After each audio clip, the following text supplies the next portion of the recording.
Now, as efficient as an overwrite edit is, the insert edit is even more efficient. What it allows you to do is insert a clip into your timeline and push everything after that clip further down the timeline so you don't lose anything at all. And this could be useful for putting in maybe a title opening at the beginning of a show once it's cut.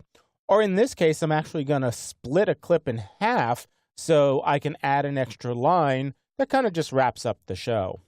If you take a look at this single clip that's after the gap in our timeline, I'm going to play a few seconds so you can see that there's a point where I kind of want to cut to a response about how much I liked the pizza.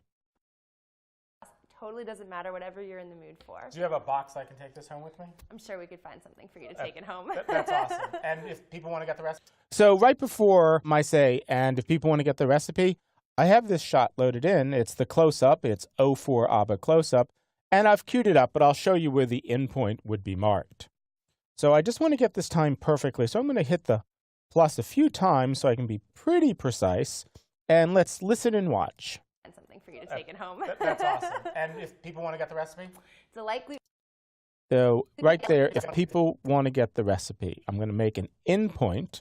And what we're going to do is we're going to split that clip in half. So let me zoom out so you can see the end result. And we'll go to our source clip, and I'm saying this line. That's awesome. It was delicious. I love the barbecue sauce. I'm going to try other toppings. And thanks again for having me here. You're teaching me a lot.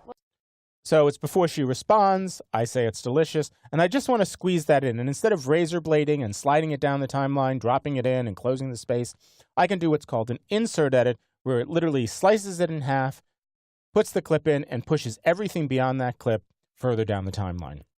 I can do this by pressing this little button here, or the comma key. I can also do an insert edit with a drag. Now, we've been dragging clips down to the timeline, and if I let go right now, it would do an overwrite. But if you notice in the bottom left-hand corner of your screen, Premiere Pro will give you some other options if you hold down a modifier key. So as you see, if I hold down the Command key, or if you're on a Windows machine, the Control key, the interface changes a little bit on top of the clip.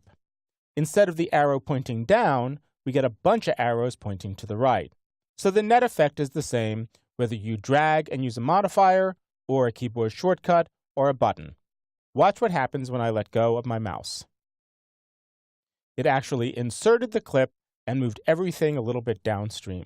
Now, there'll probably be a little bit of me repeating the awesome word, but I can go ahead and trim that out a little bit later. Come with me? I'm sure we could find something for you to take it home. That's awesome. And it was delicious. I love the barbecue sauce. I'm going to try other toppings. And thanks again for having me here. You're teaching me a lot. People want to get the recipe? DelightGlutenFree.com for this recipe.